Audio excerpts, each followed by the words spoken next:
በጌታ በኢየሱስ ክርስቶስ ስም ከገላትያ መልእክት ምዕራፍ 1 ከቁጥር 1 ጀምሮ እንደዚህ ያነባለሁ። ከሰዎች ወይም በሰው የተላከ ሳይሆን በኢየሱስ ክርስቶስና ከሙታን ባስነሳው በእግዚአብሔር አብ ሐዋርያ ከሆነው ከጳውሎስ አብረውኝም ካሉት ወንድሞች ሁሉ ከአባታችን ከእግዚአብሔር ከጌታም ከኢየሱስ ክርስቶስ ጸጋና ሰላም ለእናንተ ይሁን። እንደ አምላካችንና እንደ አባታችን ፍቃድ ከዚህ ክፉ ዓለም ያድነን ዘንድ ስለ ኃጢአታችን ራሱን ሰጠ። ከዘላለም እስከ ዘላለም ለእርሱ ክብር ይሁን አሜን። ከፍና አርግ መጽሐፋችንን እኔ ምለውን ከኔ ጋር በል። እግዚአብሔር ሆይ አመሰግናለሁ፣ ቃልህን እወደዋለሁ፣ ካንተም እማራለሁ። የበዛ ሰላም፣ የማይወሰድ ደስታ፣ የድል ሕይወት ዛሬም ነገም ለዘላለም አለኝ አሜን። በኢትዮጵያ አዲስ ኪዳን ካህናት ቤተክርስቲያን አዲስ አበባ አጥቢያ እንደዚሁም በማርሲል ቴሌቪዥን የገላትያ መጽሐፍ ጥናትን ከኛ ጋር የምትከታተሉ ዛሬ የገላትያ መጽሐፍ ምዕራፍ 1 ከቁጥር 1 እስከ 5 ድረስ ያሉትን ተከታታይ 5 ቁጥሮች በመጀመሪያው ክፍል የምንመለከት ይሆናል። በባለፈው ሳምንት የገላትያ መጽሐፍን መግቢያ ሐሳብ ተመልክተናል። 6 ምዕራፎች 149 ቁጥሮች 3098 ቃላቶች ያሉት 48ኛው የመጽሐፍ ቅዱሳችን 9ኛው የአዲስ ኪዳን 4ኛው የመልእክት 1ኛው የሐዋርያው ጳውሎስ ደብዳቤ ነው የገላትያ መልእክት። ይሄ የገላትያ መልእክት የሮሜ መጽሐፍም ረቂቅ እንደሆነ ይታመናል። ወዳጆቼ የገላትያን መልእክት የጻፈው በ5 ዓመቱ የፊደል ገበታ ያጠና በ10 ዓመቱ የትእዛዝ ልጅ የተባለ የሮማውያንን ባህልና ወግ ጠንቅቆ የሚያውቅ ላቲንን አቀላጥፎ የሚናገር በገማልያል እግር ስር የተማረ ቤተክርስቲያንን ያሳደደ በደማስቆ መንገድ ላይ በክርስቶስ ኢየሱስ ሕይወቱ የተለወጠ አይሁዳውያን በልመና የተገኘ ብለው ሲሉ ሳኦል የሚሉት እንደዚሁም ሮማውያን ደግሞ ትንሽ ነው ብለው ሲሉት ጳውሎስ ብለው የሚጠሩት ሐዋርያው ቅዱስ ጳውሎስ እንደሆነ በባለፈው ሳምንት ተነጋግረናል። የገላትያ መጽሐፍ የተጻፈው በ50 ዓመተ ምህረትም እንደሆነ አይተናል። የገላትያ መጽሐፍን ለመጻፍ መነሻ ምክንያት የሆነው ደግሞ ጳውሎስ የመጀመሪያውን የወንጌል ጉዞ ጨርሶ ወደ ኢየሩሳሌም ከተመለሰ በኋላ ከኢየሩሳሌም ወደ ገላትያ ቤተክርስቲያናት የመጡ ሐሰተኛ አስተማሪዎች ለመዳን ከፈለጋችሁ ማመን ብቻ በቂ አይደለም፣ እንደውም መገረዝና የሙሴን ሕግ መጠበቅ አለባችሁ የሚል የሐሰት ትምህርት ያስተምሩ ስለነበር እንደሆነም ተነጋግረናል። እሱ ብቻ ሳይሆን የገላትያ መጽሐፍ ዓላማ የወንጌልን እውነት መከላከል እንደሆነ፣ የገላትያ ቤተክርስቲያናት አማኞችን ወደ ኢየሱስ መመለስ እንደሆነ፣ እንደዚሁም ደግሞ በሕግና በእምነት በነፃነትና በቅድስና መካከል ያለው ልዩነትና አንድነት ማሳየት እንደሆነ ባለፈው ሳምንት ተመልክተናል። እሱም ብቻ ሳይሆን የገላትያ ደብዳቤ ሐዋርያው ጳውሎስ እንደ አባት ሳይሆን እንደ እናት ያወራበት በገዛ እጁ የጻፈውም እንደሆነ በምዕራፍ 6 ቁጥር 11 ላይ የተናገረውን ሐሳብ ተመልክተናል።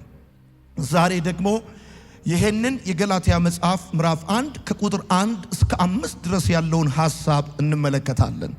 ይሄ በመጀመሪያ የምንመለከተው 5ቱ ቁጥር የአጠቃላይ የመልእክቱ ቃና ያለበት ቁጥር ነው።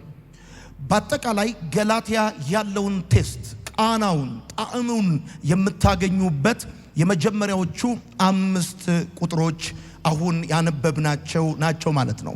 ከሰዎች ወይም በሰው የተላከ ሳይሆን በኢየሱስ ክርስቶስና ከሙታን ባስነሳው በእግዚአብሔር አብ ሐዋርያ ከሆነው ጳውሎስ አብረውኝም ካሉ ወንድሞች ሁሉ ለገላትያ አብያተ ክርስቲያናት ከአባታችን ከእግዚአብሔር ከጌታም ከኢየሱስ ክርስቶስ ጸጋና ሰላም ለእናንተ ይሁን። ከዚህ ክፉ ዓለም ያድነን ዘንድ እንደ አምላካችንና እንደ አባታችን ፍቃድ ራሱን ስለ ኃጢአታችን ሰጠ ብሎ ጳውሎስ በመግቢያው 5 ቁጥሮች ላይ ይጽፍልናል። ስለዚህ ይህንን መጽሐፍ በደንብ ከኔ ጋር የምናጠና ይሆናል፣ ጌታ በረዳን መጠን ማለት ነው። የመጀመሪያውን ቁጥር 1 የምትጽፉ ሰዎች ከሰዎች ወይም በሰው የተላከ ሳይሆን በኢየሱስ ክርስቶስ ከሙታንም ባስነሳው በእግዚአብሔር አብ ሐዋርያ የሆነ ጳውሎስ አብረውኝም ካሉት ወንድሞች ሁሉ በሚለው የመጀመሪያው ቁጥር ላይ ጥናታችንን መነሻ እናደርጋለን። ሐዋርያው ጳውሎስ መልእክቱን ስልጣኑን በማስቀደም ሰላምታውን በማስከተል ነው የሚጀምረው። እንደዚህ አይነት አጀማመር በሌሎቹ መልእክቶች ውስጥ አንመለከትም። ለመጀመሪያ ጊዜ ሐዋርያዊ ስልጣኑን አስቀድሞ ከዛ ሰላምታውን አስከትሎ የገላትያ መልእክትን መጻፍ ይጀምራል። ጳውሎስ እንደዚህ ያደረገበት ምክንያት ሕዝቡ እንዲሰማውና እንዲታዘዘው እንደዚሁም ደግሞ ማንነቱን ከማረጋገጥ አንጻር እንደሆነ መጽሐፉን ስታነቡ ትመለከታላችሁ። ምናልባት አንዳንዶች ስልጣናቸውን የሚያስቀድሙት ቁመታቸውንና አስፈላጊነታቸውን ለመጨመር ይሆናል።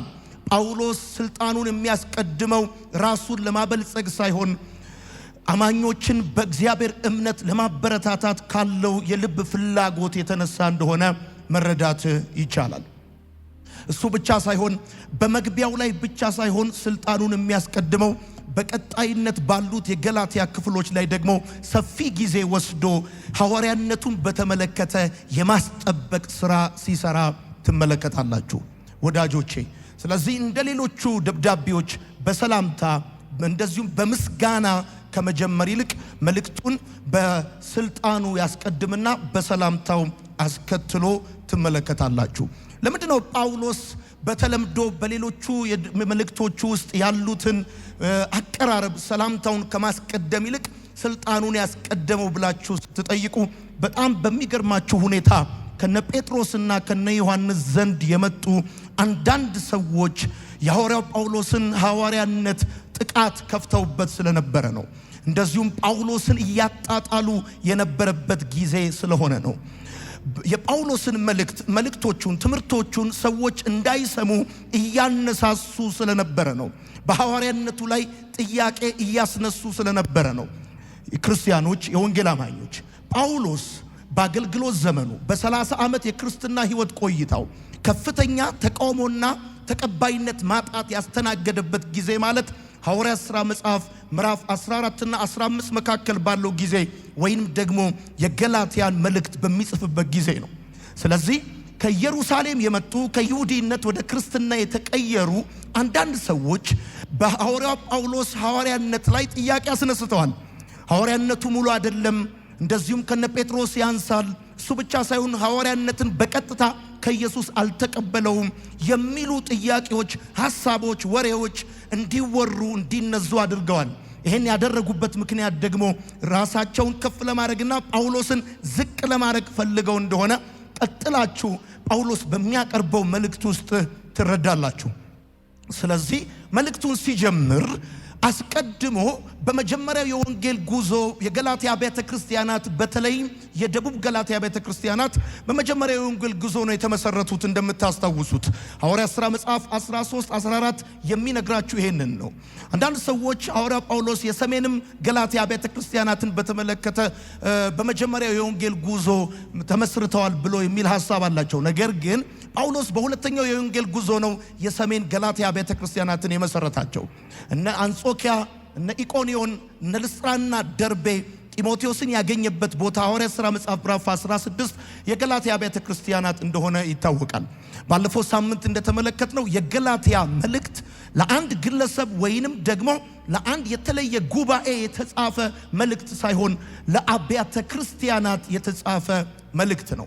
ስለዚህ እነዚህ የጳውሎስን እግር ተከትለው ወደ ገላትያ ቤተ ክርስቲያናት የገቡ አብያተ ክርስቲያናቱ ደግሞ ገና በእምነት ያልጠነከሩ ከመሆናቸው አንጻር እድል አግኝተው ሁኔታዎች ተመቻችቶላቸው ጳውሎስ ነግሯቸው እነሱም ድነውበት የነበረውን ትምህርት እንዳይቀበሉ ሕዝቡን ማነሳሳት ጀምረው ነበረ። ጳውሎስን ማጣጣል ጀምረው ነበረ። እሱ ብቻ ሳይሆን ሐዋርያነቱ ላይ ጥቃት ማድረስ ጀምረው የነበረበት ጊዜ ስለነበረ ጳውሎስ ገና መልእክቱን ሲጀምር እንደዚህ ብሎ ይጀምራል። ከሰው ወይም በሰው የተላከ ሳይሆን በኢየሱስ ክርስቶስ ከሙታንም ባስነሳው በእግዚአብሔር አብ ሐዋርያ ከሆነ ጳውሎስ አብረውኝም ካሉት ወንድሞች ሁሉ ለገላትያ አብያተ ክርስቲያናት ብሎ ይናገራል። ይሄንን ሲናገር ጳውሎስ ምን እያለ ነው? የኔ ሐዋርያዊ ሹመት በሰው አሸማጋይነት ከሰው ወይም በሰው የሆነ ሳይሆን በቀጥታ ከኢየሱስና ከራሱ ከእግዚአብሔር አብ የተቀበልኩት ሐዋርያዊ ሹመት ነው፣ ሐዋርያዊ ተልእኮ ነው እያላቸው ነው። ስለዚህ ጳውሎስ የሚነግራቸው ሕዝቡ እንደ ትላንትናው ልባቸውን ከፍተው ቀልባቸውን ሰብስበው ራሳቸውን ገዝተው እንዲሰሙትና እንዲታዘዙት ስለፈለገ መልእክቱን ሲጀምር ከዛ ይጀምርና ከአባታችን ከእግዚአብሔር ከጌታችንም ከኢየሱስ ክርስቶስ ጸጋና ሰላም ለእናንተ ይሁን ብሎ ይናገራል ማለት ነው ወዳጆቼ። ስለዚህ ዋናው ስልጣኑን በማስቀደም የጀመረበት ምክንያት ከስልጣኑ የሚያገኘው ጥቅም ስላለ ወይንም ቁመቱን ወይም አስፈላጊነቱን ለመጨመር በማሰብ አይደለም። ራሱን እንደ ልዩ ፍጥረት ለመቁጠር እነሱ ላይ እንደ ጌታ ለመሆን ብሎ አይደለም። ስለዚህ ጳውሎስን አለመቀበል ማለት እግዚአብሔርን አለመቀበል ማለት ነው። ለጳውሎስ አለመታዘዝ ማለት ለእግዚአብሔር አለመታዘዝ ማለት ነው። ምክንያቱም የላከው እግዚአብሔር ስለሆነ፣ ሹመት የሰጠው እግዚአብሔር ስለሆነ። ደግሞ ጳውሎስ ሰዋዊ ጥበብና ሰዋዊ ዕውቀት እየተናገረ አይደለም። የሚናገረውን በጠቅላላ በመንፈስ ቅዱስ ምሪት እየተናገረው እንደሆነ በሌሎች የሐዋርያት መጽሐፍት ውስጥ ደብዳቤ ውስጥ ትመለከታላችሁ ማለት ነው ወዳጆቼ። እግዚአብሔር አምላክ በዘመናት ውስጥ ዓላማውን ለማሳካት ሰዎችን ይጠራል፣ ሰዎችን ይመርጣል። ከነዚህም መካከል ሐዋርያት ይገኙበታል። እንደምታስታውሱት በኤፌሶን መጽሐፍ ምዕራፍ 4 ቁጥር 11 ላይ ሲናገር አንዳንዶችን ሐዋርያት አድርጎ ሰጠ ብሎ ይናገራል። እንደዚሁም ደግሞ በአንደኛ ቆሮንቶስ መጽሐፍ ምዕራፍ 12 ከቁጥር 27 እስከ 29 እግዚአብሔር በቤተ ክርስቲያን ሐዋርያትን እንደመደበ እንደሾመ ይናገርና ሁሉም ሐዋርያት ግን እንዳልሆኑ አስረግጦ ይናገራል። እንደዚህ ይላል ኤፌሶን መጽሐፍ እንደዚህ ይላል፣ እርሱም አንዳንዶቹ ሐዋርያት፣ ሌሎቹም ነቢያት፣ ሌሎቹም ወንጌል ሰባኪዎች፣ ሌሎቹም እረኞችና አስተማሪዎች እንዲሆኑ ሰጠ ብሎ ይናገራል። እንደዚሁም ደግሞ በአንደኛ ቆሮንቶስ መጽሐፍ ምዕራፍ 12 ከቁጥር 27 ጀምሮ ሲናገር እናንተም የክርስቶስ አካል ናችሁ፣ እያንዳንዳችሁም ብልቶች ናችሁ። እግዚአብሔርም በቤተ ክርስቲያን አንዳንዶቹን አስቀድሞ ሐዋርያትን፣ ሁለተኛም ነቢያትን፣ ሶስተኛም አስተማሪዎችን፣ ቀጥሎም ታምራት ማድረግ፣ ቀጥሎም የመፈወስን ስጦታ እርዳታንም፣ አገዛዝንም፣ የልዩ ልዩ አይነት ልሳኖችንም አድርጓል በማለት ይናገራል። የሐዋርያነትን አገልግሎት በተመለከተ ከኔ ጋር ሆኖ የሐዋርያነትን አገልግሎት በተመለከተ ልዩ ልዩ አመለካከቶች ያሏቸው ሰዎች አሉ። አንዳንዶች የሐዋርያነት አገልግሎት የሽግግር አገልግሎት ብቻ ነው፣ ከብሉይ ኪዳን ወደ አዲስ ኪዳን መካከል ላይ የነበረ የሽግግር አገልግሎት ነው የሚሉ አሉ። ሌሎች ደግሞ የሐዋርያነት አገልግሎት የጥንቷ ቤተክርስቲያን የመጀመሪያዋ ቤተክርስቲያን አገልግሎት ብቻ ነበረ፣ ከጥንቷ ከመጀመሪያዋ ቤተክርስቲያን በኋላ ሐዋርያነት አገልግሎት የሚባል የለም የሚል ሐሳብ አላቸው። ሌሎች ደግሞ ከዮሐንስ በኋላ ከሐዋርያው ቅዱስ ዮሐንስ በኋላ ሐዋርያ የለም፣ ከዮሐንስ ራእይ በኋላ በሐዋርያነት የተሾመ የለም የሚል ሐሳብ ያላቸው ሰዎች አሉ። ሌሎች ደግሞ ከመንፈስ ቅዱስ መውረድ በኋላ በሐዋርያነት የተሾመ ሰው የለም የሚል ምልከታ ያላቸው ሰዎች አሉ። ስለዚህ አንዳንዶች የሽግግር አገልግሎት ነው፣ ሌሎች የመጀመሪያዋ ቤተክርስቲያን አገልግሎት ብቻ ነው፣ ሌሎች ደግሞ ከመንፈስ ቅዱስ መውረድ በኋላ የሐዋርያነት አገልግሎት የለም ይላሉ። ነገር ግን እኔ መጽሐፍ ቅዱሴን ሳጠና ራሱ ጳውሎስ ከመንፈስ ቅዱስ መውረድ በኋላ በሐዋርያነት የተሾመ እንደሆነ ተመልክቻለሁ። እንደዚሁም በእግዚአብሔር ቃል ላይ ወደ ላይ ከወጣ በኋላ ምርኮን ማረከ፣ እንደዚሁም ስጦታዎችን ለቤተ ክርስቲያን ሰጠ ብሎ ይናገራል። ስለዚህ በዚህ እውነት ላይ ሐዋርያነትን መገንዘብ በጣም መልካም ነው።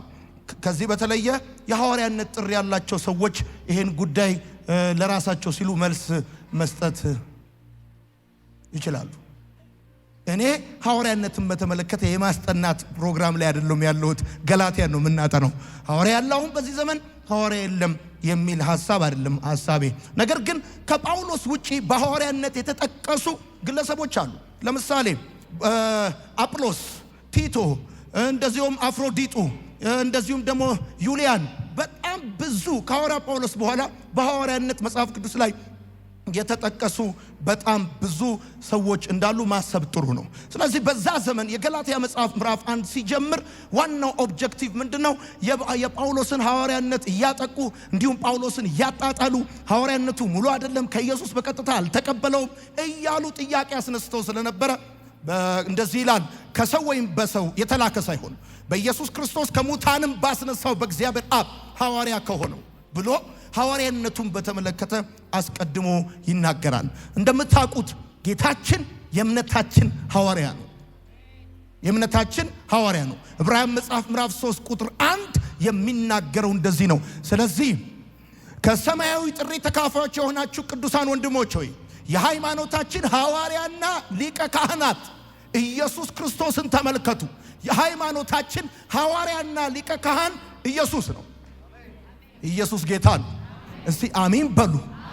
ይሄ ጌታ ደግሞ በሉቃስ ወንጌል መጽሐፍ ምዕራፍ 6 ከቁጥር 12 እስከ 13 ድረስ ሌሊቱን ሙሉ ከጸለየ በኋላ 12ቱን ሐዋርያት እንደመረጠ ሉቃስ በወንጌሉ ዘግቦልናል። እንደዚህ ይላል። በእነዚህም ወራት ይጸልይ ዘንድ ወደ ተራራ ወጣ። ሌሊቱን ሁሉ ወደ እግዚአብሔር ሲጸልይ አደረ። በነጋም ጊዜ ደቀ መዛሙርቱን ጠራ፣ ከነርሱም 12 መረጠ፣ ደግሞም ሐዋርያት ብሎ ሰየማቸው። ስለዚህ ጌታ ኢየሱስ ክርስቶስ ሌሊቱን ሙሉ ከጸለየ በኋላ ደቀ መዛሙርቱን ጠርቶ ከነሱ መካከል 12 ሐዋርያት እንደመረጠ ትመለከታላችሁ። ጳውሎስ በቀጥታ ከሰማይ የተመረጠ በድንቅና በተአምራቶች የተረጋገጠ ቤተክርስቲያን በመመስረት የተመሰከረ ጌታን አይቷል የሚለውን ጥያቄ የመለሰ በአምስቱ የአገልግሎት በሰባቱ የመንፈስ ቅዱስ ስጦታዎች የተገለጠ ሐዋርያ ነው። የተገለጠ ሐዋርያ ነው። የጳውሎስ እንደሌሎቹ አይደለም። ሐዋርያነት ጥሪው የደረሰው በቀጥታ ከሰማይ ነው። ጌታ ኢየሱስ በምድር ላይ በነበረ ጊዜ ሳይሆን ካረገ በኋላ በደማስቆ መንገድ ላይ የጳውሎስ ሐዋርያነት በደማስቆም በአንጾኪያም በኢየሩሳሌምም የተረጋገጠ ሐዋርያነት ነው። ከዚህ አንጻር በድንቅና በታምራት የተመሰከረለት ሐዋርያ ነው። እሱ ብቻ አይደለም፣ ቤተክርስቲያንን በመመስረት የተመሰከረለት ሐዋርያ ነው። እሱ ብቻ ሳይሆን የሐዋርያው ጳውሎስ ሐዋርያነት ጌታን አይቷል ወይ የሚለውን ጥያቄ የመለሰ ሐዋርያነት ነው ጳውሎስ ያለው። የሐዋርያው ጳውሎስ ሐዋርያነት አምስቱ የአገልግሎት ስጦታዎች ጳውሎስን ስታነቡት አስተማሪ ነው፣ ወንጌላዊ ነው፣ ነብይ ነው፣ እረኛ ነው፣ ሐዋርያ ነው። ሐዋርያ ሥራ መጽሐፍ ላይ ብቻ ስትመለከቱ ነብይና ወንጌላዊ እንደዚሁም እረኛ ሆኖ ታገኙታላችሁ። ጢሞቴዎስ ላይ እንደዚሁም ሌሎች መልእክቶች ላይ ስትመለከቱ ጳውሎስ አምስቱም የአገልግሎት ስጦታዎች የነበሩት ሰባቱም የመንፈስ ቅዱስ ስጦታዎች የሰሩበት ድንቅ ሐዋርያ ነው። እግዚአብሔር ከሰራባችሁ በሚቀጥለው ዘመን እድል ከሰጣችሁ የማያሻማ የመንፈስ ቅዱስ ኃይል በሕይወታችሁ ይገለጥ። ልባርካችሁ በጌታ በኢየሱስ ስም። የእግዚአብሔር ጽኑ ክንድ ከእናንተ ጋር ይሁንላችሁ። ስትናገሩ ሰማይ አሜን ይበልላችሁ። ድንቅና ተአምራት ይከተሏችሁ። የምትመሰክሩላቸው ሰዎች ይዳኑላችሁ። ከእናንተ አብያተ ክርስቲያናት ይወለዱ። በገጠር በከተማ እግዚአብሔር በሚቀጥለው ዘመን እንደሚባርካችሁ አምናለሁ። በእናንተ ምክንያት አብያተ ክርስቲያናት ይተከሉ። ኢየሱስ ጌታ። በአጠቃላይ በሐዋርያው ጳውሎስ መልእክቶቹ ውስጥ 35 ጊዜ ሐዋርያነት የሚለው ሐዋርያ የሚለው ሐሳብ ተጠቅሶ ታገኛላችሁ። በሐዋርያት ሥራ 28 ጊዜ፣ በሉቃስ ወንጌል 6 ጊዜ፣ በሐዋርያ ጴጥሮስ መልእክትና በራእይ መጽሐፍ ላይ 3 ጊዜ፣ በማቴዎስ፣ በማርቆስ፣ በዮሐንስና በይሁዳ መልእክት ሐዋርያ የሚለው ሐሳብ አንዳንድ ጊዜ ተጠቅሶ ታገኛላችሁ ወዳጆቼ። ስለዚህ ጳውሎስ በገላትያ አብያተ ክርስቲያናት የሱን እግር ተከትለው ገብተው ሐዋርያነቱን እያጠቁ በሐዋርያነቱ ላይ ጥያቄ እያስነሱ ላሉ ሰዎች የሚጽፈው የመጀመሪያው መግቢያ ነው። የገላትያ መጽሐፍ ቃናውን፣ ቴስቱን፣ ጣዕሙን የምታገኙት የመጀመሪያዎቹ 5 ቁጥሮች ላይ ነው። እነዚህ 5 ቁጥሮች ውስጣችሁ በደንብ ከገባ በቀጣዩ ሐሳብ በጣም ግልጽ እየሆነላችሁ ይሄዳል ማለት ነው። ሐዋርያው ጳውሎስ በሁለተኛ ቆሮንቶስ መጽሐፍ ምዕራፍ 12 ከቁጥር 11 እስከ 12 ሲናገር እንደዚህ ይላል። ደግሞ እኔ ከምንም የማልቆጠር ሰው ብሆንም ታላላቅ ከተባሉት ሐዋርያት ግን አላንስም ይላል። አፍ አውጥቶ በተለያዩ አብያተ ክርስቲያናት ጳውሎስ ሐዋርያነቱን በተመለከተ እንዲናገር ሐዋርያነቱን ፕሮቴክት እንዲያደርግ ጳውሎስ ሲገደድ ትመለከታላችሁ። ምክንያቱም እያስተማረ አብያተ ክርስቲያናትን እየተከለ አጋንንቶችን እያወጣ በሽተኞችን እየፈወሰ ሲሄድ መንግስታቸው ይፈርስባቸው የጽድቅ ጠላቶች ተንኮልና ክፋት የሞላባቸው የዲያብሎስ ልጆች በተለያየ መንገድ የሱን የአገልግሎት አቅጣጫ ማቆም አልቻሉም እና ጳውሎስ በውጪ በተለይ በጨለማው መንግስት ከሚደርስበት ተቃውሞ ይልቅ ድነናል፣ አምነናል፣ ተለውጠናል ከሚሉ በተለይም ከፈሪሳዊነት ወደ ክርስትና በተለወጡ ሰዎች ሐዋርያነቱ ላይ ከፍተኛ ጥቃት ያደርሱበት ነበር። እንደ ምክር ሐሳብ ክርስቲያን ውስጥ በመለኮታዊ ጥሪ በመንፈሳዊ አገልግሎት እግዚአብሔር ለአንድ አገልግሎት እንደጠራችሁ እናንተ እርግጠኛ ከሆናችሁ በኋላ ሰዎች ኮንፊርሜሽን እንዲሰጧችሁ ከጠበቃችሁ አገልግሎታችሁን ሩጫችሁን ሳትጨርሱ ትደናቀፋላችሁ። ሁል ጊዜም እንኳን እናንተ ቀርቶ ጃይንት የሆነው አፖስትል ጳውሎስ እንኳን ሐዋርያነቱን በተመለከተ ሰዎች ያጣጥላሉ። ሰዎች ያንተን አገልግሎት ሊያጣጥሉ ይችላሉ። ባንተ አገልግሎት ላይ ጥያቄ ላስነሱ ይችላሉ። የዚህን ጊዜ መሰባበር፣ ማጎንበስ ደግሞ መሸሽ ሳይሆን መፍትሄው በእግዚአብሔር ጸጋና መንፈስ የተሰጠን አገልግሎት እየተከላከልክ የመልእክትን ሐሳብን ራይን ከግብ ማድረስ ነው ካንተ የሚጠበቀው እንጂ ሰዎች ስለ አገልግሎት እንዲያጨበጭቡሉ እንዳትጠብቅ፣ አፕሪሼት እንዲያደርጉ ምናምን እንዳትጠብቅ። ጌታ ይባረክ። እና ጳውሎስ በሁለተኛ ቆሮንቶስ መጽሐፍ እንደዚህ ይላል። ቁጥር 11 12ኛው ምዕራፍ ይኸው ቀና እንደዚህ ይላል። በመመካቴ ሞኝ ሆኛለሁ፣ እናንተ ግድ አላችሁኝ። እናንተ እኔን ልታመሰግኑ ይገባችሁ ነበር። እኔ ምንም ባልሆን እንኳን ይሄን ቃል ነው የምፈልገው። እኔ ምንም ባልሆን እንኳን ምንም ባልሆን ለመሰላችሁ ጳውሎስን እየተከተሉኝ ተገትጉታል። ከ12 የበጉ ሐዋርያት መካከል አልነበረም። ኢየሱስን በአካል አያውቀውም። ሐዋርያነት ጥሪውን የተቀበለው ከሰው ነው፣ በሰው ነው ብለው ይሉታል። እና እንደዚህ ያለ እኔ ምንም ባልሆን የሚለው እኮ 3 PhD ያለው እስከ 3ኛ ሰማይ የሄደ ሙት የቀሰቀሰ በጣም ብዙ ድንቅና ታምራት በእጁ የሆነ ሰው እኔ ምንም ባልሆን ይሄን ስኪል ድረስ አድርሰውታል። ምንም ባልሆን ከዋኖቹ ሐዋርያት በምንም አልጎድልም እናለ። በሌላ ትርጉም በምንም አላንስም። ዋና ከሚባሉት ሐዋርያት በምንም አላንስም። እሱ ብቻ አይደለም፣ ራሱ በዚህ ሐሳብ በጣም እንዳስጨነቁት የሚገባችሁ በገላትያ መጽሐፍ ምዕራፍ 2 ቁጥር 6 ላይ የሚናገረው ሐሳብ እንደዚህ ይላል። ዋንኛ መስለው ስለሚታዩ ሰዎች ግድ አይሰጠኝም። እግዚአብሔር የሰውን ፊት በማየት አያዳላም። እነዚህ ሰዎች ደግሞ መልእክቴ ላይ አንዳች አልጨመሩልኝም። ምናልባት እዚህ መካከል ሲኒየር የሆኑ ዋና የሚባሉ አገሪቷ ላይ ስመጥር የሆኑ የአገልግሎት ልምድ ያላቸው ረጅም ዘመን ቤተክርስቲያን የመሩ በቴዎሎጂና በተለያየ መንገድ ማስተርስ PhD ያላቸው አንተን ቢያገኙ በአገልግሎቱ ላይ ብዙ ነገር ሊጨምሩሉ እንደሚችል የምታስብ ስላላገኙ እንደጎደለ በምታስብ ከሆነ እንኳን አንተ ጀግናው ጃይንት የሆኑ አፖስትል ፖል እነዚህ ዋንኛ የሚባሉ ፊገር የሆኑ ፊት ለፊት የሆኑ ሰዎች በመልእክቴ ላይ አንዳች አልጨመሩልኝም አለ። ወዳጆቼ ለምሳሌ ጳውሎስ ዋንኛ ከሚባሉትና ሽማግሌዎች በምንም አላንስም ብሎ ሲል እያለን ያለው እንዲሁ በሞራል ነው ወይስ በማስረጃ ነው የሚለውን ነገር እንመልከትና ጴጥሮስንና ጳውሎስን በ10 ጉዳይ እናወዳድራቸው። ኦኬ፣ በደንብ ይሁን። እኔን ጴጥሮስ መነሻውን በኢየሩሳሌም ያደረገው፣ ጳውሎስ መነሻውን በአንጾኪያ ያደረገው። ጴጥሮስ 2 መልእክቶችን ጽፏል። ጳውሎስ 14 መልእክቶችን ጽፏል። ጴጥሮስ ስለ ወንጌል ተደብድቧል። ጳውሎስም ስለ ወንጌል ተደብድቧል።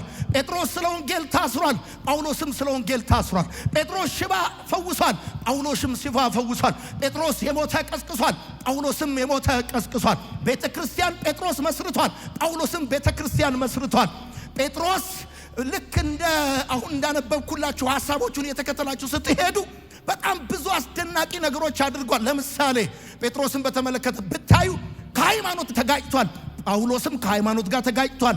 እንደዚሁም ደግሞ ጴጥሮስ ከፖለቲካ ጋር ተጋጭቷል። ጳውሎስም ከፖለቲካ ጋር ተጋጭቷል። ጴጥሮስ 7 መልእክቶችን ተናግሯል። ጳውሎስም 7 መልእክቶችን ተናግሯል። በፈለጋችሁበት መንገድ ብትሄዱ አላንስም ብሎ ሲል ሞራል ጉራ አይደለም፣ ታንጀብል ነው። ጴጥሮስ በአደባባዮች ላይ ቆሞ 7 መልእክቶችን ተናግሯል። ጳውሎስ እግዚአብሔር በሰጠው መንገድ ሁሉ ከአንጾኪያ ጀምሮ በልዩ ልዩ ስፍራ 7 መልእክቶችን ተናግሯል። ጴጥሮስ የሞተ ቀስቅሷል፣ ጳውሎስም ቀስቅሷል። ጴጥሮስ ሽባ ፈውሷል፣ ጳውሎስም ፈውሷል። ጴጥሮስ ቤተክርስቲያን መስርቷል፣ ጳውሎስም መስርቷል። ግን አንዳንድ እሱን ማሳነስና ራሳቸው ማተለቅ የፈለጉ ሰዎች የእሱን እግር ተከትለው የገላትያ ቤተክርስቲያናት ገብተው ደግሞ በወንጌል እውነት የመስክሮ የወለዳቸው ጳውሎስ ነው። እዛ ቤተክርስቲያን ገብተው ሐዋርያነቱን ያኮሰሱ ጳውሎስን ያሳነሱ ሐዋርያነቱ ላይ ጥቃት ያደረሱ ጥያቄ እንዲነሳበት አድርገውታል። በምንም አላንስም ብሎ ሲል በድንቅ በታምራት ቤተክርስቲያን በመመስረት ባስተላለፉት መልእክት በምንም አላንስም በምንም አንዳንድ ጊዜ እኮ ታውቃላችሁ አገልጋዮች ሳይፈልጉ ሳይወዱ እንዲናገሩ የሚያደርጉ ሰዎች አሉ። እንደውም አሁን ባነበብኩላችሁ በመመካቴ ሞኝ እንደሆንኩ አስባለሁ። ሳይፈልግ እየተናገረ እንደሆነ ጳውሎስ ያስታውቃል። ሳይፈልግ ነው የሚናገረው። ነገር ግን አለ ታላላቅ መስለው ከሚታዩት በምንም አላንስም። ሐዋርያት ሥራ መጽሐፍ ምዕራፍ 15 ላይ ሐዋርያ ጳውሎስ ትዝ ካላችሁ አንዳንድ ሰዎች ከኢየሩሳሌም ከይሁዳ ወደ አንጾኪያ ወረዱ። ከዛም አሕዛብ ክርስቲያን እንዲሆኑ ካስፈለገ ትዝ ይላችኋል ባለፈው ሳምንት አስቀድሞ ጥሩ አይሁዳዊ መሆን አለባቸው፣ ለዛ ደግሞ መገረስ አለባቸው፣ ለዛ ከዛም ደግሞ የሙሴን ሕግ መጠበቅ አለባቸው የሚል ትምህርት እያስተማሩ ስለነበረ ጳውሎስና በርናባስ የከረረ ጠብና ክርክር ውስጥ ገቡ ካለ በኋላ የሚገርማችሁ ነገር ይሄን ጉዳይ በተመለከተ ሽማግሌዎችና ሐዋርያት እንዲጠየቁ ተወሰነ። ከዛም ኢየሩሳሌም ጉዳዩ ቀረበ። ኢየሩሳሌም ጉዳዩ ከቀረበ በኋላ ጴጥሮስ ከረጅም ክርክር በኋላ ቆሞ እንደዚህ ያለ አሕዛብ በእኔ አንደበት ወንጌል እንዲሰሙ እግዚአብሔር እንዳደረገ ደግሞም እንዳመኑ ታውቃላችሁ።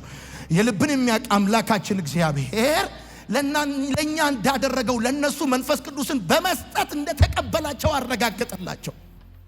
ማመናችሁ ብቻውን በቂ አይደለም፣ እግዚአብሔር እንደተቀበላችሁ ኮንፊርሜሽን የምታገኙት ስትገረዙ ጭምር ነው እያሉ ስለነበር ራሱ ጴጥሮስ ምን አለ? እኛም እንደነሱ አለ ኢየሱስን በማመን እንደዳንን እናውቃለን አለ። ዋንኛው መሰረታዊ ሐሳብ ምንድነው? ጳውሎስን በጣም ስለጠረጠሩ ሲጀመር ይሁን እኔ who is he after all ነው ያሉት። ማን ስለሆነ ነው እሱ? ድነት በእምነት ብቻ ነው፣ ጽድቅ በእምነት ነው፣ ድነት በጸጋ ነው የሚለውን ትምህርት ቴዎሎጂ ለመስራት እሱ ማን ስለሆነ ነው የሚል ሐሳብ አንስተዋል። ምክንያቱም ከሌሎቹ ሐዋርያነት ያንሳል፣ እንደዚሁ ደግሞ ከኢየሱስ ሐዋርያነቱን በቀጥታ አልተቀበለም የሚል ሐሳብ ነበራቸው።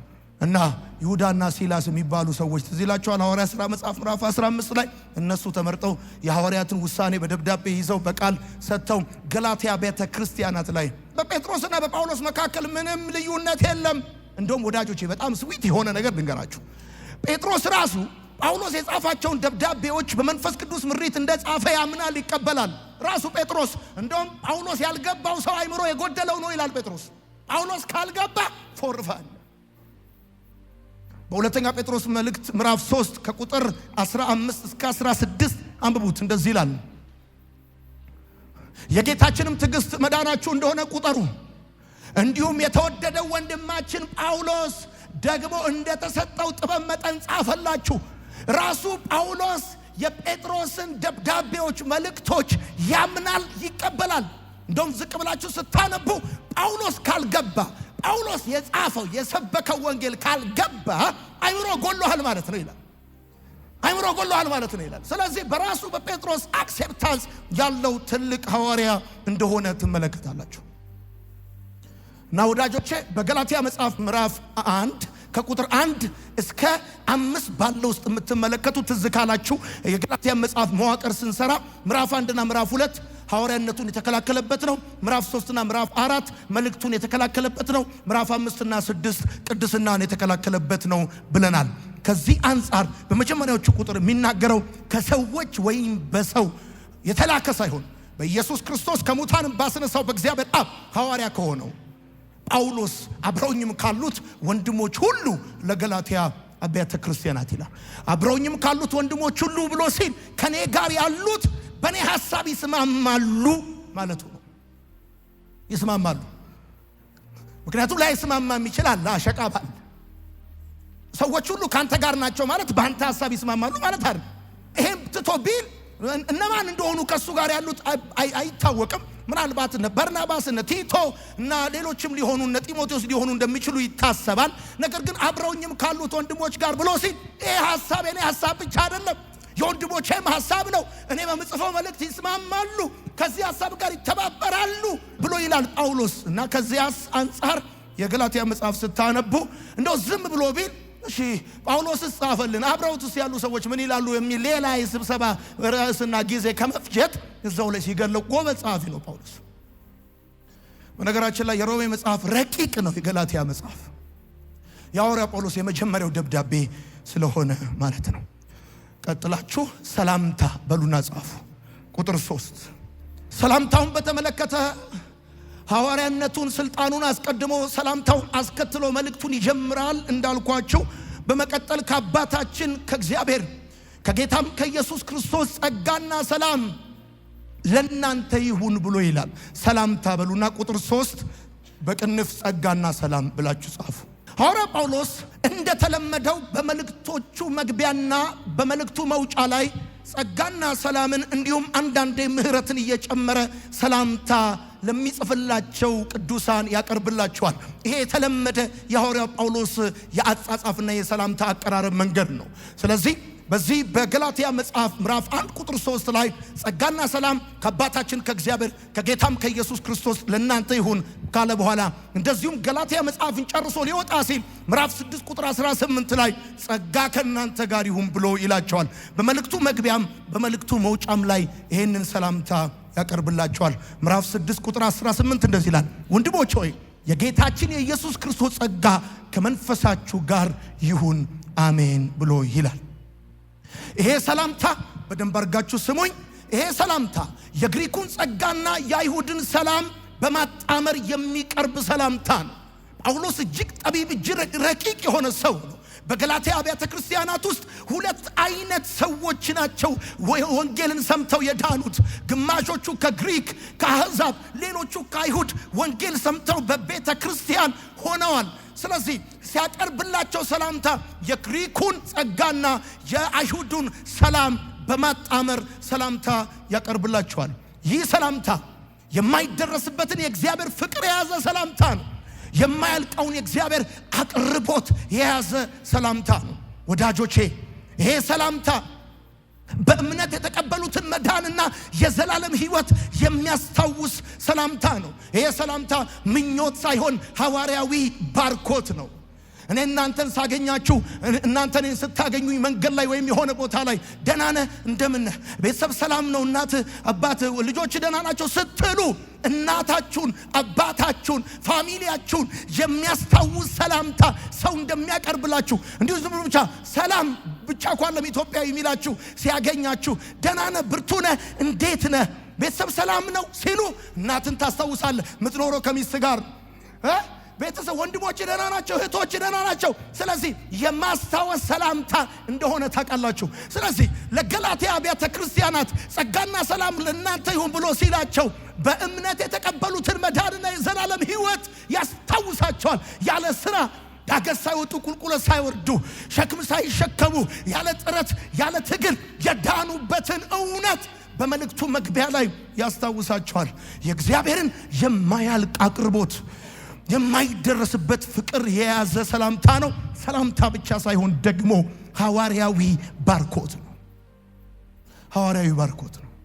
ወዳጆቼ ጸጋ በነፃ የሆነ የእግዚአብሔር መልካምነት ነው። ጸጋ በነፃ የሆነ የእግዚአብሔር ፍቅራዊ ደግነት ነው። ጸጋ የመቀደሳችን መሰረት ነው። የክብራችን መሰረት ነው። የአገልግሎታችን መሰረት ነው። የጽድቃችን መሰረት ነው። ሰው በሙሴ ሕግ በኩል ያላገኘውን ጽድቅ ያገኘንበት መሰረታችን ጽድቅን በእግዚአብሔር ፊት የመቆም ድፍረትን ያገኘንበት ትልቅ በነፃ የሆነ የእግዚአብሔር መልካምነት በነፃ የሆነ የእግዚአብሔር ደግነት ከዚህ በፊት በነፃ አልነበረም። ሀብታሙም እንዳቅሙ ድሃውም እንዳለው ልክ እንደዛ እርግብም ዋኖስም ይዞ ሄዶ ኃጢአቱን የማያስተሰርይለት ነገር ግን የሚሸፍንለት ዋኖስ እርግብ በግ ይዞ ይሄድ ነበረ። ይሄኛው ጸጋ ግን ዮሐንስ እንደተናገረ የዓለምን ኃጢአት የሚሸፍን ሳይሆን የዓለምን ኃጢአት የሚያስወግድ የሀብታም በግ አይደለም፣ የእግዚአብሔር በግ። በደንብ አድርጋችሁ አሜን ባሉ። የቅድስናችሁ መሰረት እንዲሁ በነፃ የተሰጣችሁ ነፃ ነው ማለት ግን ርካሽ ነው ማለት አይደለም። እና ጸጋና ሰላም ለእናንተ ይሁን ብሎ ሲላቸው በእምነት የተቀበሉትን መዳንና የዘላለም ሕይወት ያስታውሳቸዋል። ሰላም ኢየሱስ ክርስቶስን በማመን የሚገኝ ሙሉነትና የደህንነት ስሜት ነው። አማኞች ጋር ብቻ የሚገኝ ዳግመኛ የተወለዱ ሰዎች ጋር ብቻ የሚገኝ የልብ ሙሉነት እንደዚሁም ደግሞ የደህንነት ስሜት አለ። የተራቡ አንበሶች ፊት ቆሞ፣ የሚነድ እሳት ፊት ለፊት ቆሞ፣ ሰው መከራ እየተቀበለ በብዙ መከራ ውስጥ ሆኖ እርግጠኛ የሆነ የልብ ሙሉነት፣ የደህንነት ስሜት ድኛለው የሚያስብል ማለት ነው። ይሄ በልባችሁ ውስጥ የሚሰማችሁ ጥሩ ስሜት ሳይሆን በመንፈስ ቅዱስ የሚፈልቅ ሰማያዊ ምንጭ ነው። ዛሬ ብትሞቱ እርግጠኛ ናችሁ መጨረሻችሁ በእግዚአብሔር መንግሥት እንደሆነ።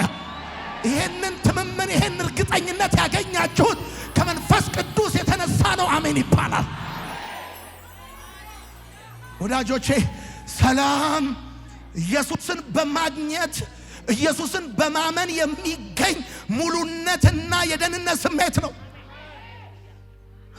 አንዳንድ ሰዎች ብትጠይቋቸው እዚህ አዲስ አበባ ላይ ሆነው አይደለም፣ መንግሥተ ሰማያት በር ላይ ቆመው እርግጠኞች አይደሉም እንደዳኑ። እኛ ግን ከሞት በፊት ኢትዮጵያ አዲስ አበባ ከተማ ሆነን እንደ ዳንን እርግጠኞች ነን። ለምን? ኢየሱስን በማመን ያገኘ ነው የሙሉነትና የደህንነት ስሜት አለ። ሰው እንዴት እየዘመረ እሳት ውስጥ ይገባል? እንዴት እየዘመረ በአንበሳ ይበላል፣ ተዘቅዝቆ ይሰቀላል? ሰው እንዴት በአጥንት ይገረፋል? እየዘመረ ልቡ ሙሉ የሆነ እርግጠኛ የሆነ።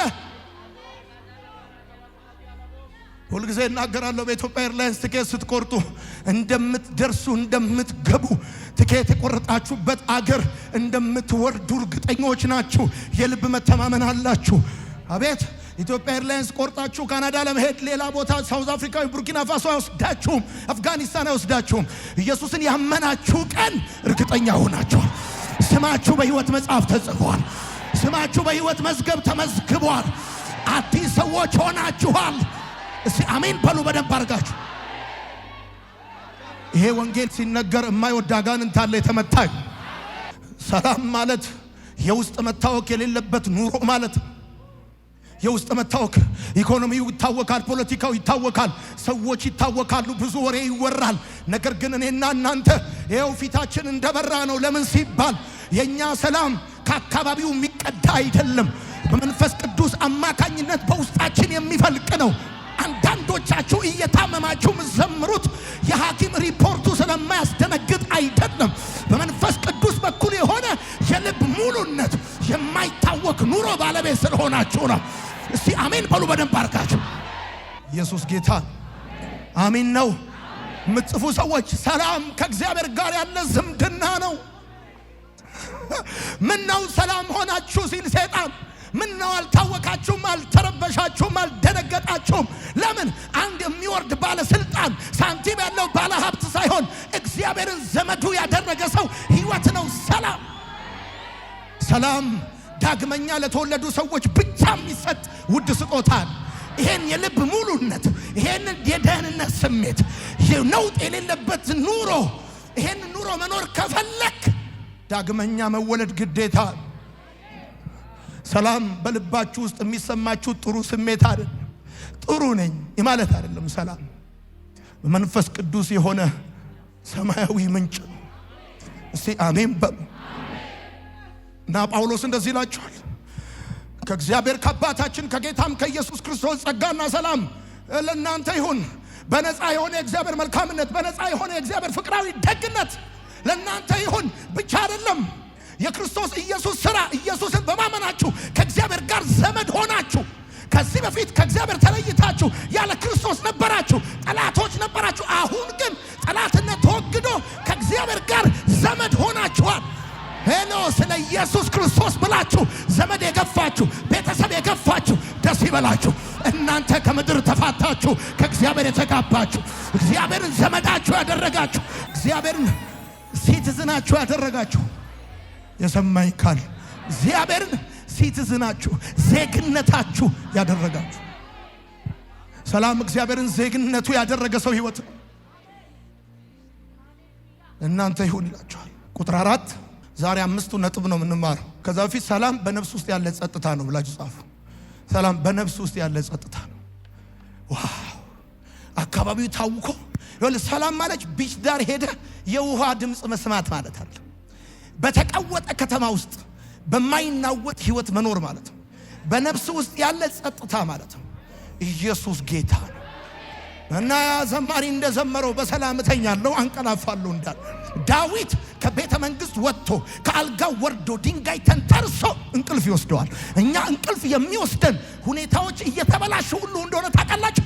ሰዎች በውድ መድኃኒት የማይተኙትን እንቅልፍ እንተኛለን። በጣም ብዙ ሴሌብሪቲዎች ሚስ ያደረጉት ነገር አለ። እንስቃለን፣ እንደሰታለን፣ በጣም ደስተኞች ነን። ለምን ሲባል እኛ ከእግዚአብሔር ጋር ዘመዶች ነን።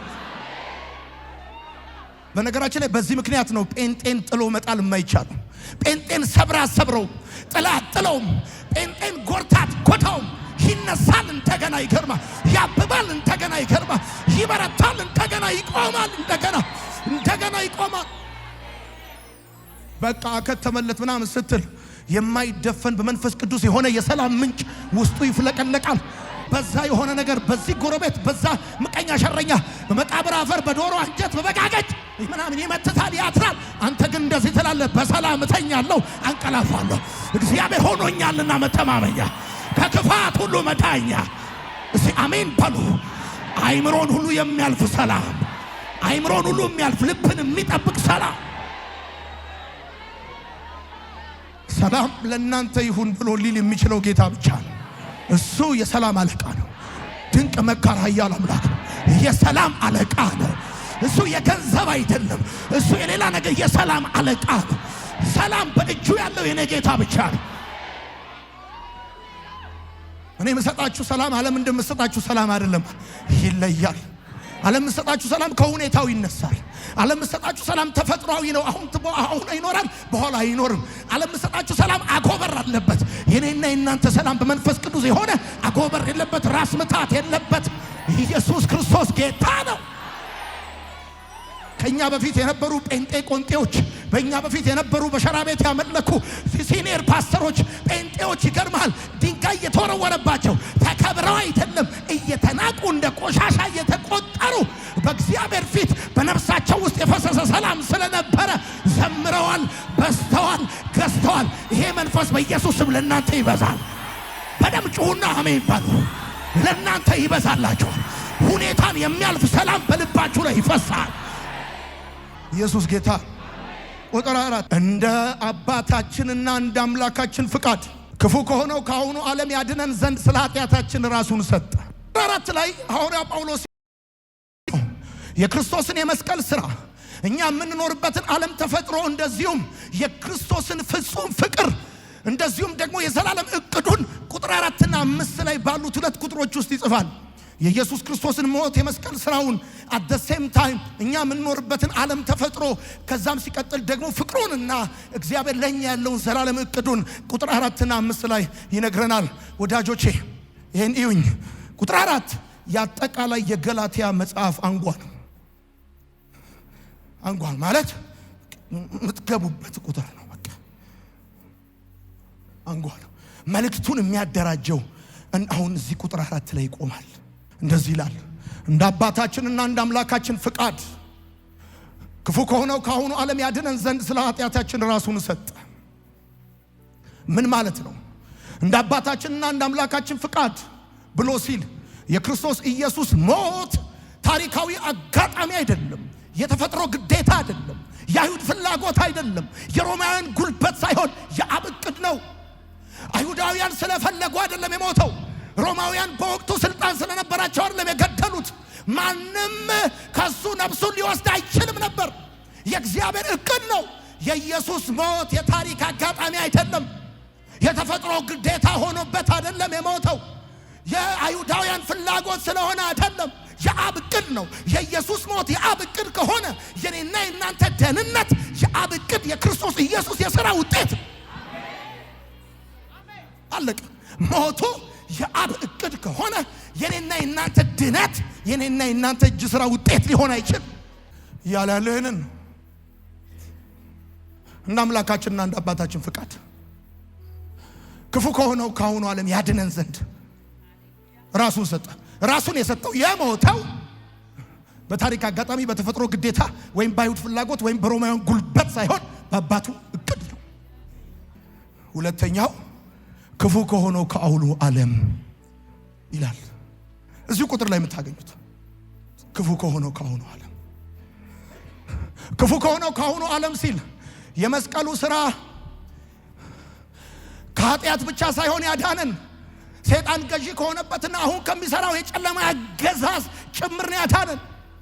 አረመኔ ከሆነው፣ ጨካኝ ከሆነው፣ ነፍሰ ገዳይ ከሆነው፣ ክፉ ከሆነው፣ አመፀኛ ከሆነው አሁን ከሚሰራው የጨለማ ሥራ የኢየሱስ ክርስቶስ የመስቀል ሥራ ሞቱ እናንተን ያዳነን ከኃጢአት ብቻ አይደለም፣ ሰይጣን ከሚያስተባብረው ከሚገዛበት መንግስት፣ ከዛም ደግሞ አሁን ከሚሰራው የጨለማ ኃይል። አሁን በዓለም ላይ የሚሰራ የጨለማ ኃይል አለ፣ በእናንተ ላይ የማይሰራ፣ በእናንተ ላይ የማይሰራ አቅም ጉልበት የሌለው። የሰማኝ ካል ክፉ ከሆነው ከአሁኑ ዓለም ያድነን ዘንድ ስለ ኃጢአታችን ራሱን ሰጠ አለ። ጌታ እስኪመጣ ምንም እንኳን በምድር ላይ ብንቆይም በጌታ ያልሆኑ ሰዎች የሚገዛቸው የዓለም ስርዓት፣ የህይወት ስርዓት እኛን አይገዛንም። ወዳጆች ይሁን እኔን ክፉ ከሆነው ከአሁኑ ዓለም ያድነን ዘንድ ብሎ ካለ ክፉ የሆነ የአሁን ዓለም ካለ ክፉ ያልሆነ ሌላ ዓለም አለ። በሁለቱ ዓለማት መካከል ድልድያል፣ እሱም መስቀል ይባላል። ክፉ ከሆነው ከአሁኑ ዓለም በመስቀሉ አማካኝነት ለምን ቆላስይስ መጽሐፍ ምዕራፍ 1 ቁጥር 13 ሲናገር እርሱም ከጨለማ አገዛዝ ታደገን፣ ከጨለማ አገዛዝ ወደሚወደው ወደ ልጁ መንግስት አሻገረን አለ። ከጨለማ አገዛዝ ጨካኝ ከሆነ፣ አረመኔ ከሆነ፣ ነፍሰ ገዳይ ከሆነ፣ ውለታ ከማያቅ እጅግ አመፀኛ ከሆነ ከጨለማው አገዛዝ አዳነን።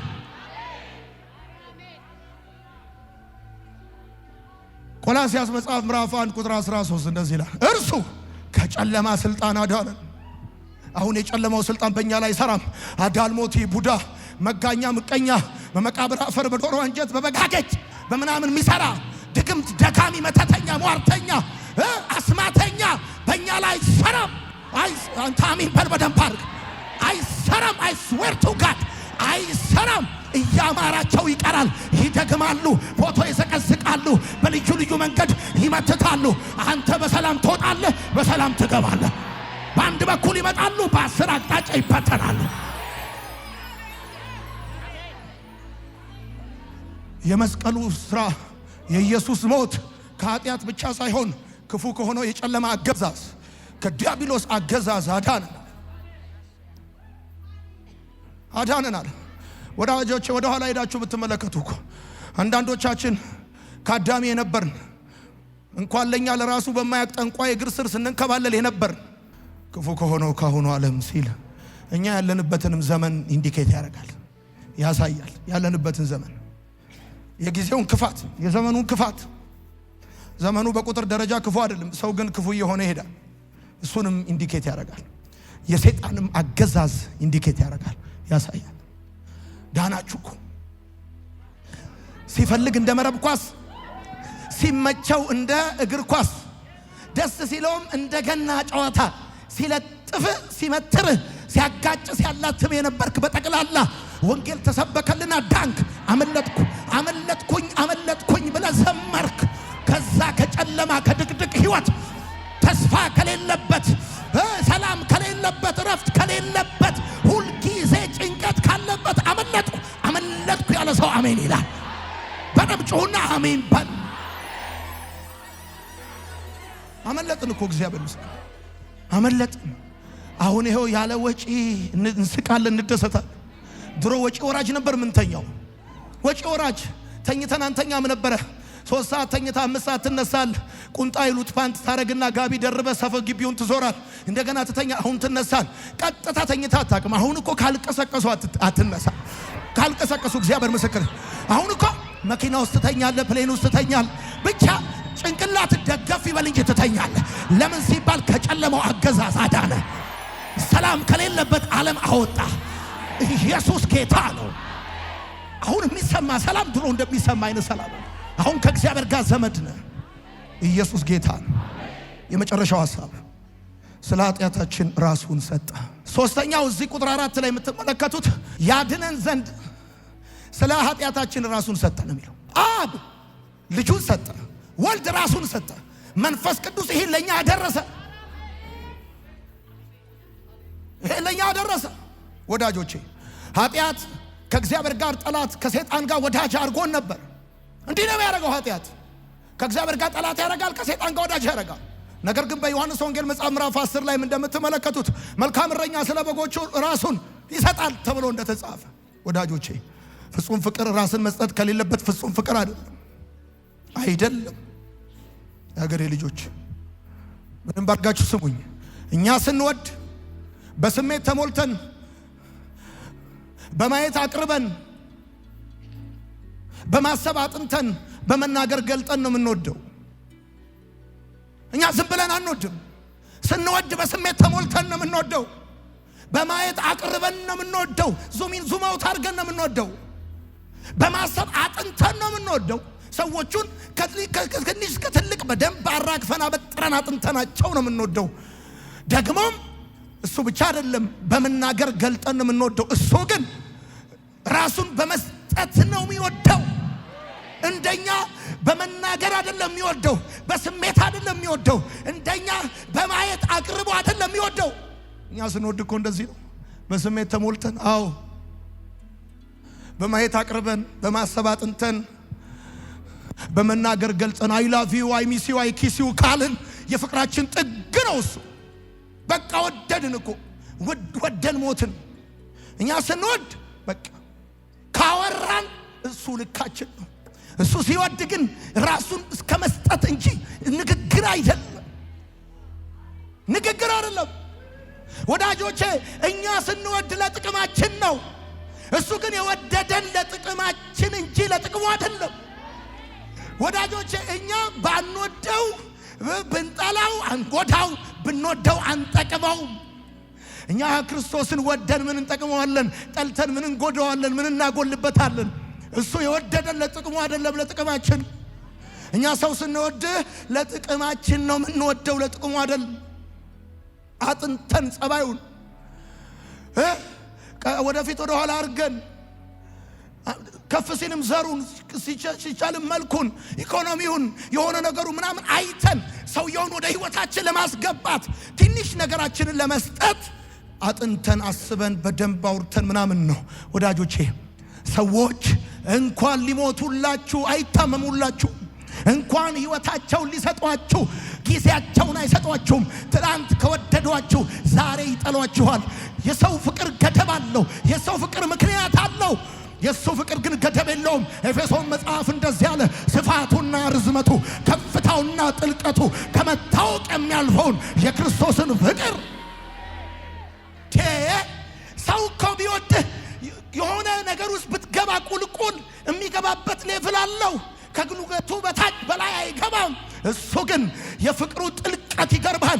የትም ግባ የትም መቀመቅ ብትገባ አብሮ ይገባል። ከገባበት ስቦ ያወጣል። የትኛውም የህይወት ዳገት ላይ አይተውህም። የፍቅሩ ከፍታ ደግሞ ጥልቀቱ፣ ስፋቱ፣ ርዝመቱ ከመታወቅ ያልፋል።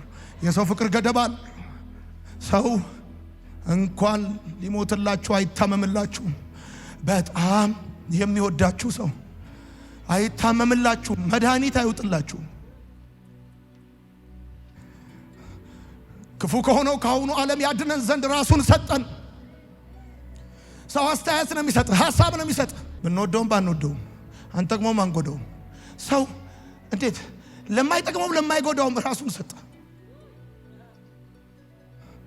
ይሄን ልጨምርላችሁ። ይሄው የሰው ፍቅር ከሰው ሰው ይለያያል፣ ከሰው ሰው ይበላለጣል።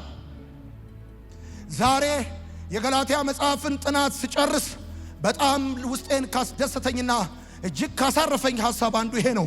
የሰው ፍቅር ከሰው ሰው ይለያያል፣ ከሰው ሰው ይበላለጣል። አንዳንዶች ለልጃቸው ያላቸው ፍቅር ለባላቸው ካላቸው ፍቅር ያንሳል፣ ይበላለጣል፣ ይለያያል። ለእናት ለአባት፣ ለጓደኛ ለእህት ያንሳል፣ ይበልጣል፣ ይለያያል። እንደዚህ አለ፣ ነፍሱን ስለ ወዳጆቹ ከመስጠት ይልቅ ከዚህ የሚበልጥ ፍቅር ለማንም የለውም። እግዚአብሔር ላንተ ለኃጢአተኛው ያለው ፍቅር ለጻድቁ ያለው ፍቅር አይነት ነው። ላንተ ለድሃው ያለው ፍቅር ለሀብታሙ ያለው አይነት ፍቅር ነው። ሰው ለድሃና ለሀብታም አይነት ፍቅር የለውም። ጌታ ግን ለኔ ያለው ፍቅር ለማናቸውም ያለው አይነት ፍቅር ነው። ይሄው አንብቡት። እንደዚህ ይላል ዮሐንስ 15:13 ነፍሱን ስለ ወዳጆቹ ከመስጠት ይልቅ ከዚህ የሚበልጥ ፍቅር ለማንም የለውም። ሌላ አይነት ፍቅር ለሌሎች ሰዎች የለውም። ላንተ ያለው አይነት ፍቅር ነው ለማንም ያለው። ላንተ ለኔ ጻድቅ ናቸው ብለ ለምትላቸው ሰዎች ያለው አይነት ፍቅር ነው ላንተ ለኃጢአተኛው ያለው። ይሄ የሚገርም ፍቅር ነው። አንድ አይነት ላቭ ነው። አንኮንዲሽናል ላቭ፣ ካንተ ሁኔታ ማይነሳ ፍቅር። እንደዚህ ኢኮኖሚ ነው። ለማንም የለውም። ለቢል ጌት የለውም። ለትራምፕ የለውም። ለማን ልጥራልህ? ኢትዮጵያ ውስጥ ያለ ስመጥር ፓስተር ለሱ የለውም። ፍቅር ነው ለነሱም ያለው። ክፉ ከሆነው ካሁኑ ዓለም ያድነን ዘንድ ስለ ኃጢአታችን ራሱን ሰጣለ። እችን ልጨምርላችሁ ደግሞ ስለ ችሎታችን፣ ስለ ካፒታላችን፣ ስለ ዕውቀታችን፣ ስለ ንጽህናችን ቢሆን አይገርምም ነበር። ስለ ኃጢአታችን ራሱን ሰጠ። አብ ልጁን ሰጠ፣ ወልድ ራሱን ሰጠ፣ መንፈስ ቅዱስ ይሄን ለኛ ደረሰ። ወላጅ እንኳን ለመጀመሪያ ልጁ፣ ለሁለተኛ ልጁ፣ ለሶስተኛ ልጁ የተለያየ ፍቅር አለ። ጌታ ላንተ ያለው አይነት ፍቅር ነው ለማንም ያለው አይነት ፍቅር ነው ላንተ ያለው። ይሄ ጥያቄ ያለባቸው ሰዎች አሉ። አንዳንድ ሰዎች ይቅር ይለኝ ይሆን? ይወደኝ ይሆን? ይምረኝ ይሆን? ይራራልኝ ይሆን የሚል ጥያቄ ያላቸው ሰዎች ይወደኛል እኔ ነው። አይገርምም? ለኔ ለዮናታን ያለው አይነት ፍቅር ነው ላንተ ያለው። እጅግ ጻድቅ ለምትለው ሰው ያለው አይነት ፍቅር ነው እጅግ ኃጢአተኛ ለምትለው ሰው ያለው። ስለ ኃጢአታችን ራሱን ሰጠ። ሰው በጣም ቢጨንቀ ሐሳብ ነው የሚሰጥ። በጣም ቢወድ ብር ነው የሚሰጥ። ሰው ቅድም ነግሬያቸዋለሁ። ሰው ሲወዳችሁ በስሜት ተሞልቶ ነው ይላል። በአይን አቅርቦ ነው፣ በሐሳቡ አጥንቶ ነው፣ በአንደበቱ ገልጦ ነው። እሱ ግን ይገርማቸዋል። በጎልጎታ በቀራንዮ መስቀል ላይ በዝምታ ተንጠለጠለ። እሱ ምክንያቱም ፍቅሩ የሰው ፍቅር አይነት አይደለም። በአንደበቱ ገልጦ በስሜት ሆኖ አይደለም የወደደን። የወደድኳቸውን እስከ ለዘላለም ወደድኳቸው ያለው ለዚህ ነው። ጴንጤ ወድቆ አይወድቅ። እውነቴን እኮ ነው።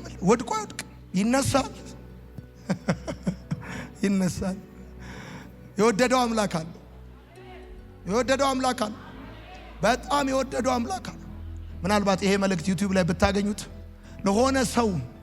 የሆነ ሰው ሀግ መደረግ የሚፈልግ ሰው ጌታ እንደሚወደው እንዲሰማው ለምትፈልጉ ሰው ላኩለት።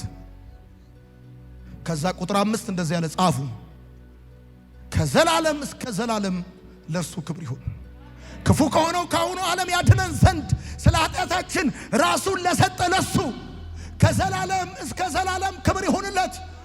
ከኃጢአታችን ያድነን ዘንድ ከጨለማው አገዛዝ ያድነን ዘንድ ልጁን ለሰጠን ከዘላለም እስከ ዘላለም ክብር ይሁንለት። ራሱን ለሰጠን ክብር ይሁንለት።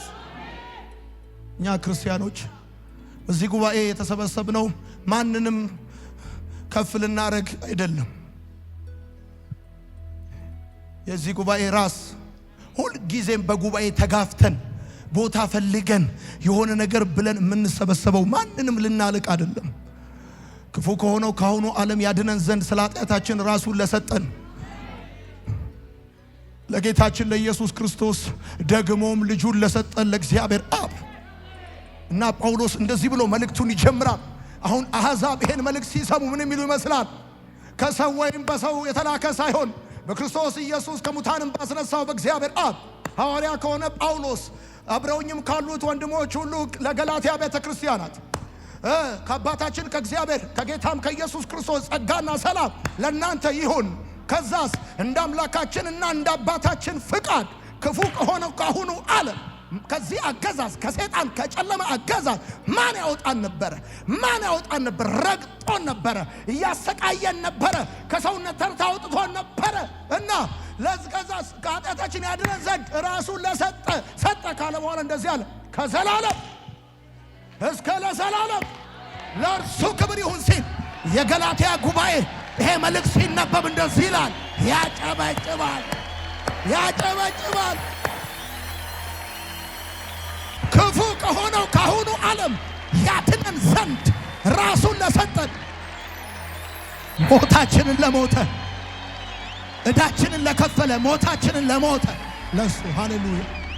ደግሞ ይኸውላችሁ የመጨረሻ ደግሞ በጣም ይሄን መጽሐፍ ሳጠና ከገረመኝ ደግሞ እኮ ይገርማችኋል።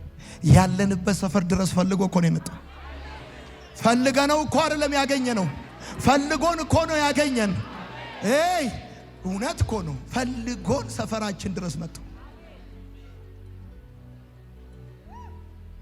ሰው የጥሪ ካርድ የሰርግ ካርድ ለመላክ ያማርጣል፣ ስታተስ ያማርጣል። እሱ ራሱን ሊሰጠን አላማረጠም።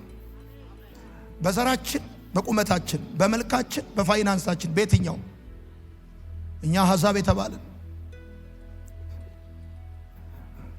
ሕግ ለአባቶች ለአይሁዶች ነበር፣ አባቶችም ለነሱ ነበሩ። ኪዳን የነሱ ነው፣ ልጅነት የነሱ ነው፣ ክብር የነሱ። ሃሌሉያ አሜን ነው። ለዚህ አምስቱ መልእክት ላይ ስታነቡት የገላትያ መጽሐፍ ቃናው አንደበታችሁ ላይ ጣዕሙ ይገባችኋል። የገላትያ አማኞች ክፉ ከሆነው ካሁኑ ዓለም እንዴት እንደዳኑ ብራዘር ጾመው አያመልጡትም ነበር። ያንን አጋንንት ያን የጨለማ አገዛዝ ሰርተው አያመልጡትም ነበረ። በገዛ እጃቸው አምላካቸውን ለማስደሰት በብርቱ ድካም ውስጥ ላሉ ሰዎች የቀረበ ደብዳቤ ነው። በእግዚአብሔር ፊት ተቀባይነት ለማግኘት እምነት ብቻውን በቂ አይደለም፣ የሙሴንም ሕግ መፈጸም አለባችሁ ለሚሉ ሰዎች የተሰጠ መልስ ነው ደብዳቤው። ወንጌል በዘመን ተቆጥሮ በትውፊት ተቋጥሮ የመጣ ተረት ሳይሆን በመስቀል ላይ የተገለጠ የእግዚአብሔር ፍቅር እንደሆነ ሄሎ ትምህርት 2000 ዓመት ይሁነው 3000 ዓመት የፈለገውን ዓመት ይሁን ሰውን ከጨለማ አገዛዝ ነፃ ካላወጣ ከትውፊትና ከዘመን ቁጥር አልፍም። 50 ዓመት አሁን በቀደም የመጣ በሰልባጅ በስንዴ በምናምን በገባ የተባለው ትምህርት ስንቱን መሰለ ከጨለማ አገዛዝ ያወጣ። ዋናው የዘመን ቁጥር ሳይሆን ከጨለማ አገዛዝ ሰዎችን ማታን ነው፣ ከሲኦል ሰዎችን ማውጣት ነው። ምን ዋጋ አለው? የዘመን ቁጥር ለወደደን ከበደላችን በደሙ ላጠበን ለአባቱና ለአምላኩ መንግሥት ካህናት እንድንሆን ላደረገ ለሱ ከዘላለም እስከ ዘላለም ክብር ይሁንለት። አሜን።